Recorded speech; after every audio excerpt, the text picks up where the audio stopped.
ಪ್ರತಿ ದಿನವೂ ಸರಾಸರಿಯಂತೆ 45ರಿಂದ 60 ಕಿಲೋಮೀಟ್ರ್ ವೇಗದಲ್ಲಿ ಗಾಳಿ ಬೀಸ್ತಾ ಇರ್ತದೆ ಅಂತ.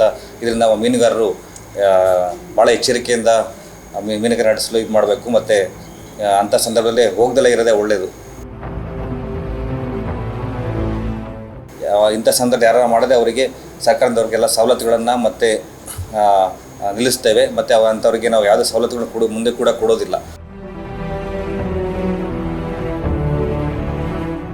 ಇನ್ನೇನು ನೈಋತ್ಯ ಮಾನ್ಸೂನ್ ಆರಂಭಗೊಳ್ಳುವ ಲಕ್ಷಣಗಳು ಗಾಢವಾಗಿದ್ದು, ಕಡಲಿಗೆ ಇಳಿದಿರುವ ಯಾಂತ್ರೀಕೃತ ಬೋಟುಗಳು ತೀರ ಪ್ರದೇಶವನ್ನು ಸೇರುವಂತೆ ಹವಾಮಾನ ಇಲಾಖೆ ಸೂಚನೆ ನೀಡಿದೆ.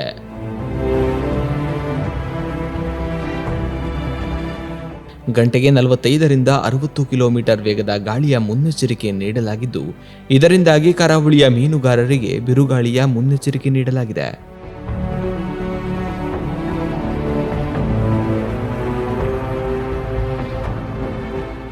ಈಗಾಗಲೇ ಎಲ್ಲ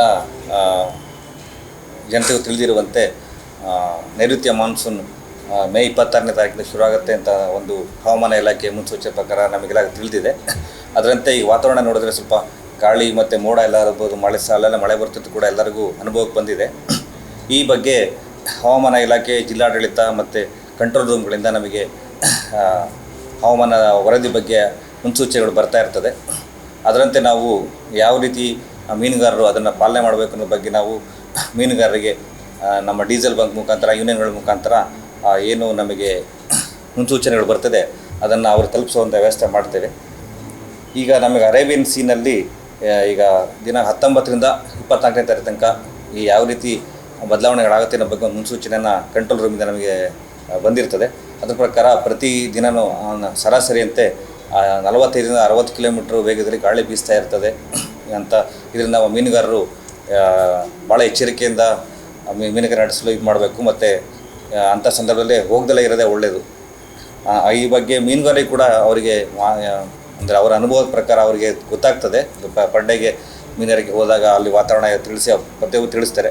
ಒಬ್ಬರಿಂದ ಒಬ್ಬರಿಗೆ ಕಮ್ಯುನಿಕೇಷನ್ ಮತ್ತು ಇಲಾಖೆ ಮತ್ತು ಬೇರೆ ಇದರಿಂದ ಕೂಡ ನಾವು ಮಾಹಿತಿಯನ್ನು ತಲುಪಿಸೋ ವಿಚಾರ ಮಾಡ್ತೇವೆ. ಈ ಹಿನ್ನೆಲೆಯಲ್ಲಿ ಉಡುಪಿಯ ಮಲ್ಪೆ ಹಿನ್ನೀರು ಪರಿಸರದಲ್ಲಿ ಬೋಟುಗಳು ವಾಪಸ್ ಬರುತ್ತಿದ್ದು, ಅವಧಿಗೂ ಮುನ್ನ ಮೀನುಗಾರಿಕೆ ಸ್ಥಗಿತಗೊಳ್ಳುವ ಸೂಚನೆ ಸಿಕ್ಕಿದೆ. ಈಗಾಗಲೇ ಮಾನ್ಯ ಜಿಲ್ಲಾಧಿಕಾರಿಗಳು ಏನು ಪ್ರತಿ ವರ್ಷ ನಮಗೇನು ಮೀನುಗಾರಿಕೆ ರಜೆ ಅವಧಿ ಘೋಷಣೆ ಆಗ್ತದೆ, ಅದು ಕೂಡ ನಿನ್ನೆ ಕೂಡ ಅವರು ನಮಗೆ ನೋಟಿಫಿಕೇಷನ್ಗೆ ಒಂದು ಸೂಚನೆಯನ್ನು ಈಗಾಗಲೇ ಜಾರಿ ಮಾಡಿರ್ತಾರೆ.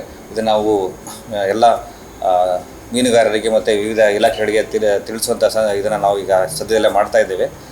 ಪ್ರತಿ ವರ್ಷ ಜೂನ್ 1ರಿಂದ ಜುಲೈ 31 ತನಕ ಮೀನುಗಾರಿಕೆಗೆ ರಜೆ ಅವಧಿ ಘೋಷಿಸ್ತಾರೆ. ಈ ಇದರಲ್ಲಿ ಮಾನ್ಸೂನ್ ಅಂದರೆ ನೈಋತ್ಯ ಮಾನ್ಸೂನ್ ಮಳೆಗಾಲ ಏನು ಆರಂಭ ಆಗ್ತದೆ, ಈ ಒಂದು ಅವಧಿಯಲ್ಲಿ ಮೀನುಗಳು ಒಂದು ಸಂತಾನೋತ್ಪತ್ತಿ ಕಾರ್ಯ ತೊಡಗಿರ್ತದೆ.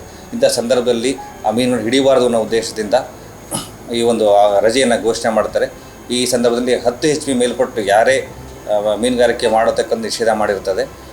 ಇಂಥ ಸಂದರ್ಭ ಯಾರು ಮಾಡದೆ ಅವರಿಗೆ ಸರ್ಕಾರದವ್ರಿಗೆಲ್ಲ ಸವಲತ್ತುಗಳನ್ನು ಮತ್ತು ನಿಲ್ಲಿಸ್ತೇವೆ. ಮತ್ತು ಅಂಥವ್ರಿಗೆ ನಾವು ಯಾವುದೇ ಸವಲತ್ತುಗಳನ್ನು ಮುಂದೆ ಕೂಡ ಕೊಡೋದಿಲ್ಲ.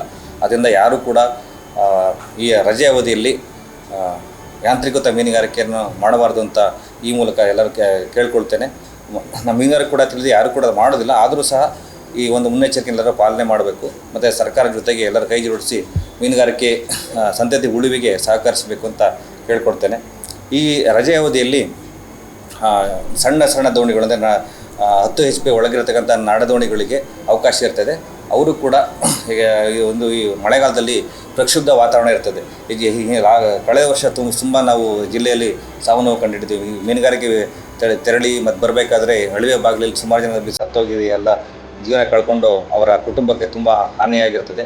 ಇಂಥ ಅವಘಡ ಆಗದಂತೆ ಎಚ್ಚರಿಕೆ ವಹಿಸಿ ಮೀನುಗಾರಿಕೆಯನ್ನು ನಡೆಸಬೇಕು. ಮತ್ತು ತಮ್ಮ ಕುಟುಂಬ ಸಂರಕ್ಷಣೆಯೂ ಮುಖ್ಯ. ಆದ್ದರಿಂದ ಇವೆರಡನ್ನು ತಿಳಿದು ಎಲ್ಲರೂ ನಮ್ಮ ಈ ಒಂದು ಸೂಚನೆ ಸಲಹೆಗಳಿಗೆ ಪಾಲನೆ ಮಾಡಬೇಕು ಅಂತ ಈ ಮೂಲಕ ತಮ್ಮೆಲ್ಲರಿಗೂ ಕೋರಿಕೊಳ್ತೇನೆ.